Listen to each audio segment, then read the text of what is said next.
In part 2 of climate change around the world, let's go look at what's happening in the extreme north and the extreme south, the Arctic and the Antarctic. So climate change will definitely be causing and is causing the melting of glaciers, ice caps, and what's called permafrost. So we're going to look at all of those. Now, as it does that, as the ocean warms up, there's a lot of wildlife changes that will happen also. But also there's reduced flow to glacier-dependent rivers. So we'll be looking at that too. All right, so let's go look at those.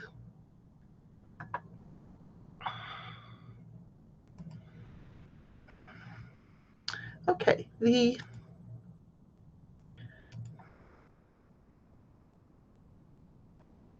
Arctic is normally covered with ice during the winter and almost covered with ice during the summer.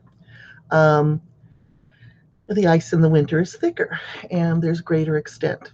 But you can see in this picture from the 1990s how the ice fills up um, the polar region, even in the summer. And so it makes it almost impossible for ships to get through unless they're icebreakers.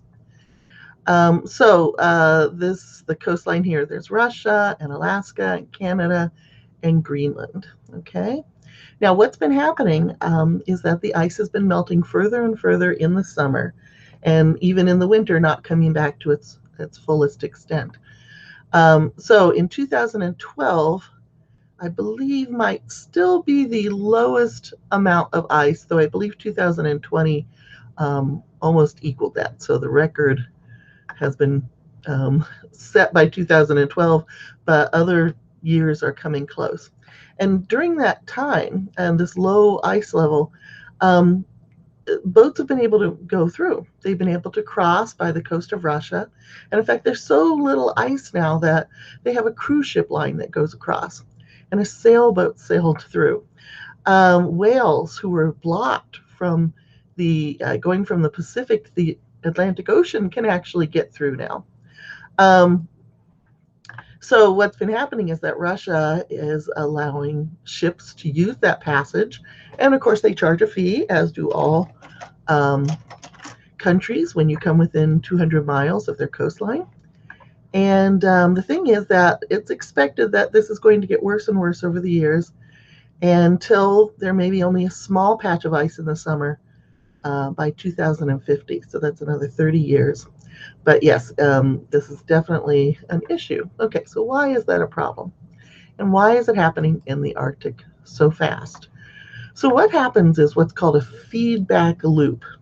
So climate change is affected by a number of feedback loops, probably around 20 of them. And what those are cycles that once you get them started can be difficult to stop, because basically what's called a positive feedback loop, the change that's made forces other changes that go back and create an even stronger change in the original um, incident. So what's happening here is we've got the ocean is warming up because the ocean has been absorbing a lot of the heat energy that the humans have been preserving because of climate change. And so greenhouse gases. Well, when you have a warmer ocean, then what happens is ice will melt earlier, so summers last longer. Because there's less ice cover, then there's reduced reflectivity. Normally, sunlight hits the ice and reflects back a lot of it. But what's been happening is with less ice, then sunlight is more likely to hit the ocean, and then it gets absorbed and heats it up. Okay, so you've got an increase in absorption of solar energy. And what that does is make the ocean even warmer. And then it just continues this cycle over and over again. So that's a positive feedback loop in that it makes itself worse or more extreme with each cycle. And the question is, how do we stop this? When you've heard perhaps of tipping points, what one of those things is that this gets out of hand where we can no longer stop it. So right now the ocean is already so warm. How do we stop this cycle? Well, basically, probably the only way to do that is to cool off the ocean. How are we going to cool off the ocean? We have to cool off the planet. So you can see that getting this to stop is going to be difficult, especially because it is now creating its own forcing conditions where it gets worse and worse. Okay, so in the Arctic, the loop has been destroying the ice. This is showing the annual maximum amount of sea ice. And the gray is the 1980s. You can see that's high. The green is the 1990s. The blue is the 2000s. And the purple is the average of the 2010s. And then here is 2021. Okay. So we'll see by the end of this century what this next, well, by the end of this decade, how much further this line is go. But you can see that the maximum ice has been reducing over the years. Now, temperatures have been extreme in the Arctic. You're getting temperatures of 25, 30 degrees higher than they ever were in locations early in the spring, in the summer. Ice is melting, huge amounts of ice. Anchorage, Alaska has reached 90 degrees for the first time ever in 2019. And this year also in the Arctic, it's getting warm. So anyway, there are lots and lots of graphs here. This graph is interesting because what it's showing is multi-year ice. So ice that's been around for several years. So it used to be that there was a lot of the red here, so 1985, that would be ice that's at least 5 years old. And the dark blue is ice that is only 1 year old. And you can see what's been happening. The older ice has been melting away. And so what you're getting at the end of summer is there's hardly any old ice. You mostly have some newer ice. And you can see the amount total has been reduced. And one of the problems with that is that the ice that is new is not as thick. So what that does is it reduces the volume of the ice. And the ice floes that are not as thick are not as protective for sea animals. Okay, so we'll be talking about that too. So this is showing how 2020 is comparing. And again, you can see this is the volume of ice. And again, the 80s are the blue, and the reds are the 2010s, and here's 2020. So one of the problems is that ice is thinner. That's a decreased volume. The ice is more susceptible to melt. So a few hot days might melt it away. Also, the ice is so thin that sunlight can actually shine through the ice, and that can change the time of phytoplankton blooms. Now, those phytoplankton blooms, little tiny plants that live in the ocean and often under the ice, the phytoplankton feed the zooplankton. And it's important when they bloom, when they have a big amount, because that's when the whales usually come up and eat a great deal of the food and then migrate back to warmer places to have their babies. And the problem is if the whales come up and the phytoplankton has bloomed already in the zooplankton, then what happens is that you don't have food for the whales. And so one of the things we've been looking at is sea animals, whales and seals and killer whales, things like that, that they are actually, some of them in a starvation mode. We're getting a lot of unhealthy whales for various reasons related to climate change. Okay, so anyway, so we have gradually been melting away the sea ice. Now, one of the problems with that is the animals who live on the ice. There are animals that live on the ice. There are animals that live under the ice. That one, there was a quote that an area was taken away the size of Sweden. Well, if you can imagine all the animals that maybe were living under the ice, like crabs and shrimps, things that cling to the bottom of the ice, well, they no longer are available to be eaten. So, so that's changing what food is available. The ice actually was useful in that way. Now, the ice used to be 3 meters thick. Now it's only 1 meter thick. And one of the problems is that it's not as secure. The ice floes can now be tipped over, they can be cracked, they can be melted, and they can be pushed around by storms. And because there's more distance between ice floes, then that allows waves to get bigger. So you've got ice floes that are less safe, and you've got bigger waves.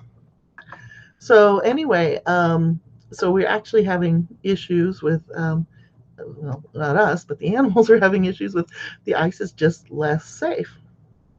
Now, you've probably heard that polar bears are in trouble. And one of the reasons is that polar bears are so specialized. And what they're specialized is they go out on the ice to feed, and they hunt basically seals, and they live on seal blubber. And then they will come back to the shore, the land, for a few months. But they would usually only spend about 3 months on the shore, and then they would go back out on the ice. But the problem is the ice has been so far out in the summer that they often can't get to it for a longer time. Summer's lasting longer. And so they spend like 6 months on shore. And the problem with that is they don't eat really while they're on shore. So you've got these very hungry, starving polar bears. And also they can't hunt very well on the ice anymore. Polar bears, normally, how they feed is that they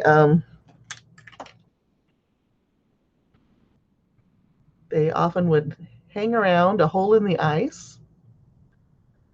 Okay, and then the bear would hang around and wait for a seal to come up, because seals are mammals, so they have to get air. Sorry, bad seal. Anyway, and the polar bear has this really long neck, and it has this mouth that's specially shaped to go around the head of a seal. And so the thing is that what's happening is that polar bears, that's how they would hunt. They hang around the ice holes. Well, look at the ocean. If there's just ice holes everywhere, there's no reason for seals to come up to an air hole when they can just come up almost at any point.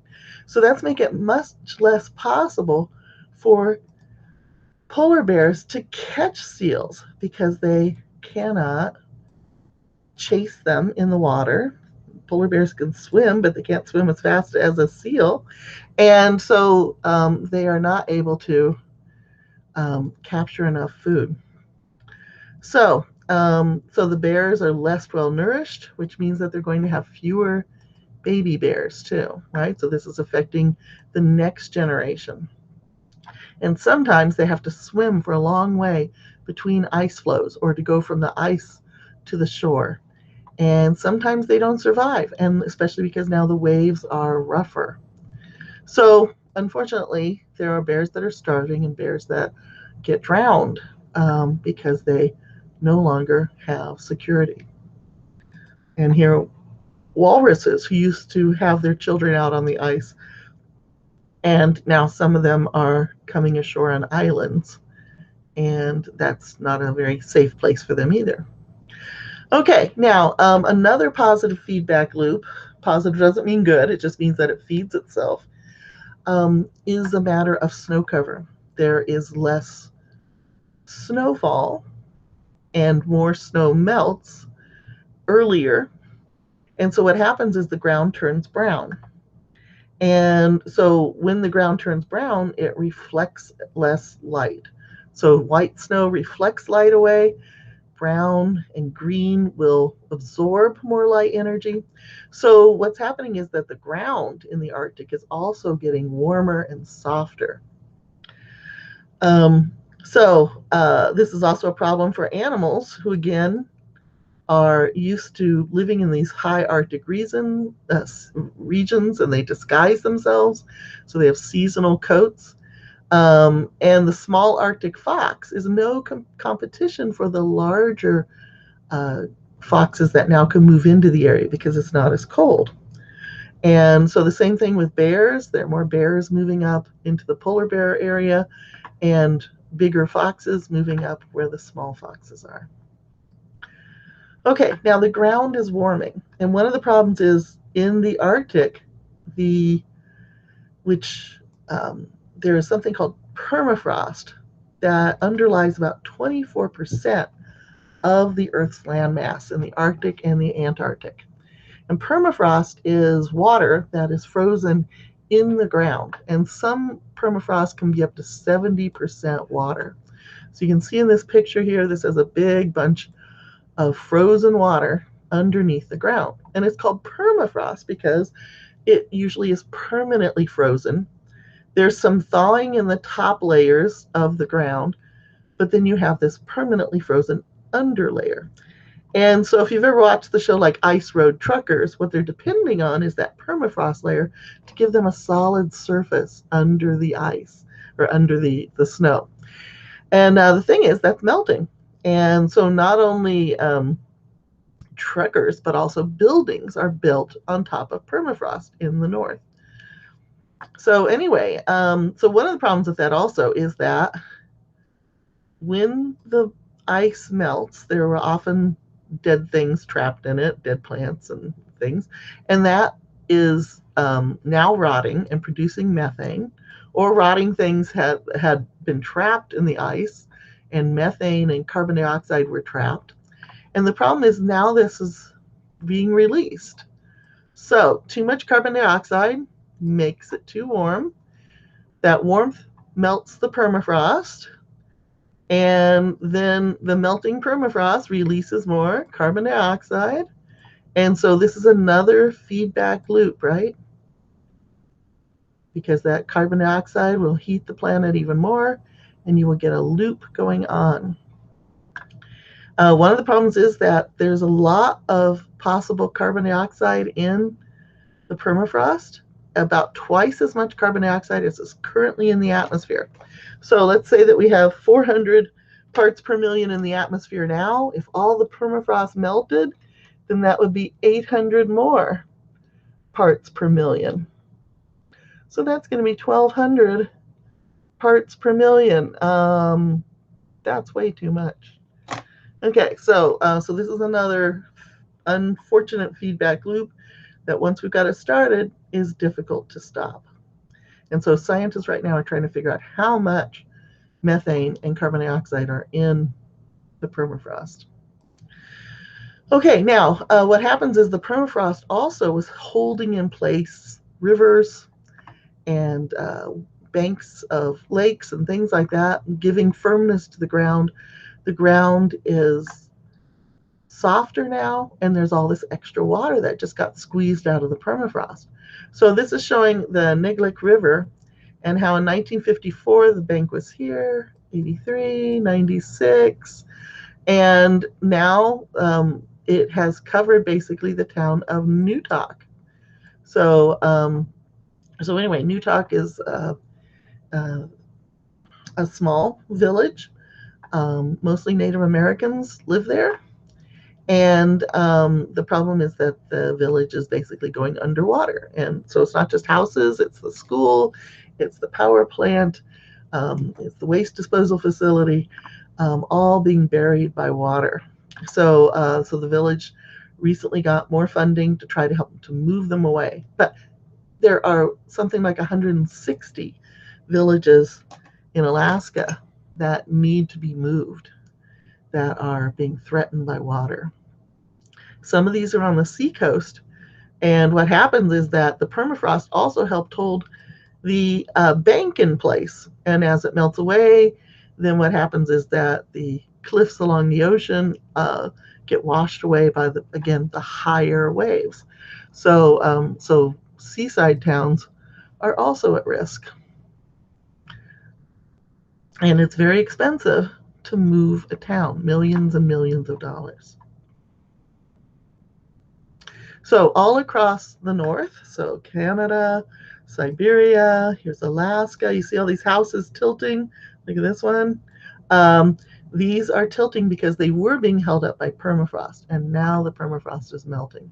And so this is becoming a big problem if you live in the north. Now, sometimes places are so valuable that they actually refrigerate to try to preserve the permafrost underneath the building. So they're pulling heat out, trying to keep the ice in place. But once you can't do that anymore, then you have to put in proper concrete foundations and things. So, but for a lot of people, their homes, they're not going to be able to afford that. So this is a big problem in the north. Now, all that melting permafrost is also causing pits to appear. Some of these pits appear to be caused when methane builds up under the ground and then all of a sudden basically blows. And so recently this was confirmed. They believe that is what's happening. Nobody's really seen it happening exactly, but all these pits are appearing, like here's in Canada. And some of these pits are huge and growing. So this is the mega slump crater in Russia, and it's 400 feet deep. So like these things up here, these are full-grown trees. So if you can imagine one of those trees is like 40 feet tall, then you can see that this is indeed a very deep pit, and it's growing every year. And the sad, people are wondering, well, is that going to get our town? So glaciers are melting, and 97% or more of all glaciers on Earth are in what's called retreat. So glaciers are big bodies of ice, and they happen because snow falls, and then if that snow can stay through the summer, and then more snow falls, then you might have a glacier that grows, and it forms a special kind of ice as the snow gets packed down. And so these glaciers are huge, and they hold a lot of water. And so a glacier can grow, but a glacier also can shrink if snow falls, but then that melts away and more melts away. So here you can see the Pedersen Glacier in Alaska in 1917 and in 2005. This picture was taken from the same place. And so you can see how the glacier looks much thinner, and it's retreated back up into the mountains there. Here's another glacier. This one, the Muir Glacier, was a combination of the Muir came out this way, the Riggs came out this way, and they joined in one giant glacier. Well, now the glaciers have retreated.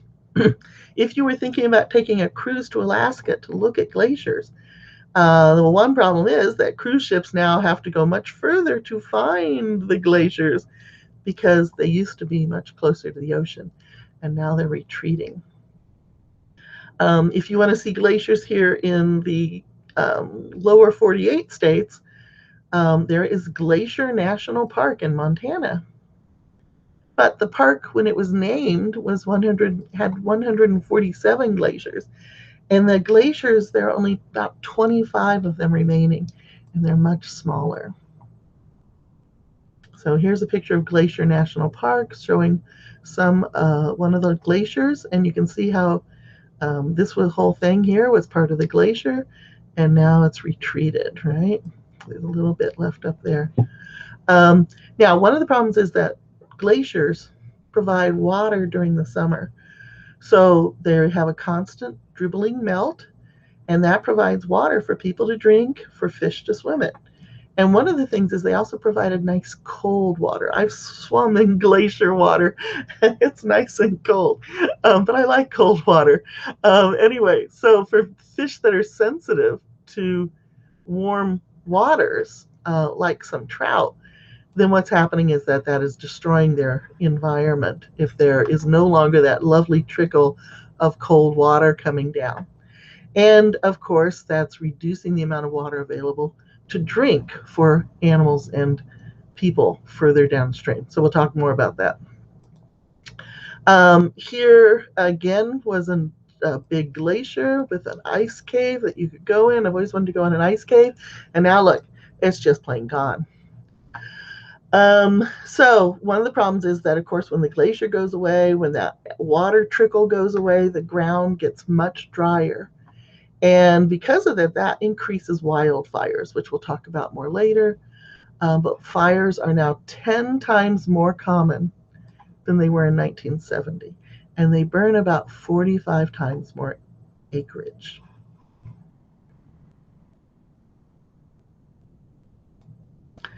This shows a glacier in Bolivia. And this glacier in 1940, there was a glacier and people would come up here to ski. So that gave jobs. There was a chairlift there. And then 62, 96, and now 2005. Basically, the glacier is gone. And the problem is that glacier was 18,000 years old. It melted away in 2009, and that eliminated water to several villages. That was the stream that kept them alive. And so the people had to move. They no longer had a source of water. And all over the Andes Mountains, there are glaciers melting away. Now, this is also happening in the Alps, so in Europe. And so, of course, the glaciers there are used for people ski on them and hike across them. And they also provide moisture. And the tourists come and spend time and money. And so this village here is actually trying to stop the glacier from melting by covering it up during the summer with the canvas here, white, to reflect away light. They're trying to preserve a famous cave there, an ice cave that tourists like to go in.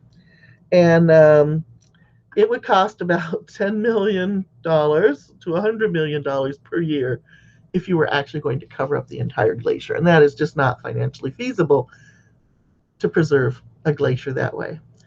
So they're also trying ice creation, where they actually would make it snow on top of the glacier. There are also some places that are trying to preserve the water that's melting away from the glacier in the summer, and then trying to turn that back into, use snow machines and return that to the glacier. So there are various things that are being tried.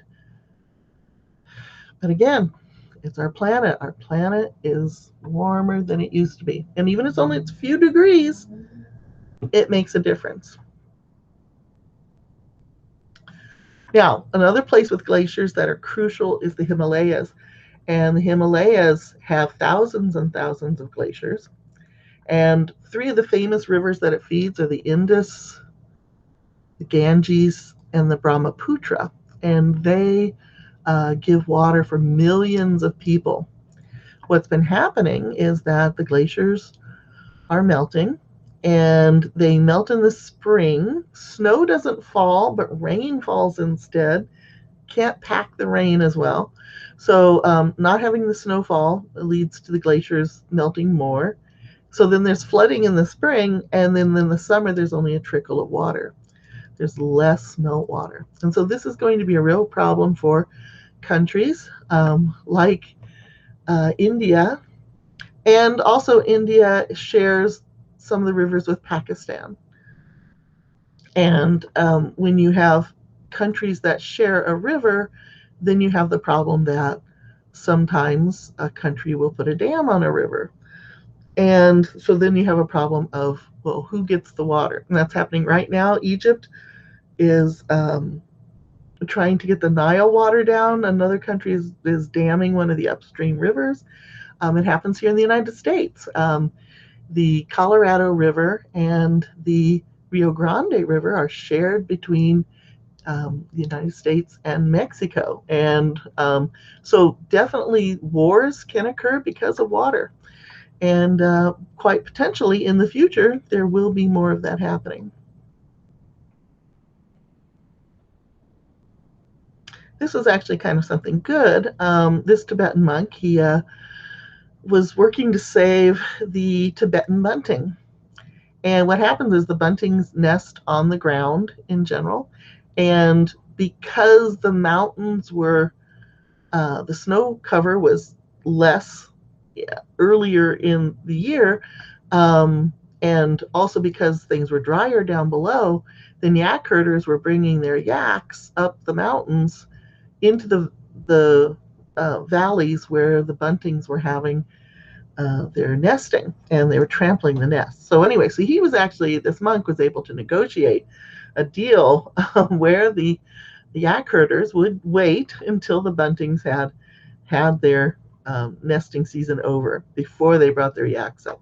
But again, that's the sort of thing that's going to happen um, because we are changing the climate, changing the natural times that we're used to. Now, California is once again in a severe drought. Um, it had a few years where it had some decent water. But basically, you can see the difference in these pictures between 2011 and 2013. This is famous Lake Tahoe and the mountains around it, the Sierra Nevada mountains. And those Sierra Nevada mountains, the snowpack on there is what allows huge amounts of farming down here in the Central Valley of California, which provides over 50% of the fruits, vegetables, and nuts sold in the United States. But if you don't have water, then you can't have farming like that, intensive farming. And so already this year, water has been rationed. Some places are being told they're just not getting any irrigation water at all.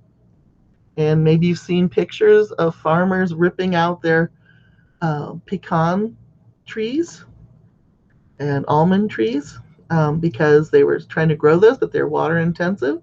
And so they're ripping them out. Anyway, so kind of a sad situation in California, and of course it's burning again. Now, other water issues in the West, especially, is that again, without snowpack, without the glaciers, then what you have is not enough water coming down, in this case, the Colorado River. The Colorado River gives water to people in 5 states, and including California and Arizona and Nevada and Utah and New Mexico, I think. Anyway, so what's happening is that the water here, you can see the level in 1980, how high the water level was, all the way up to the top of the dam.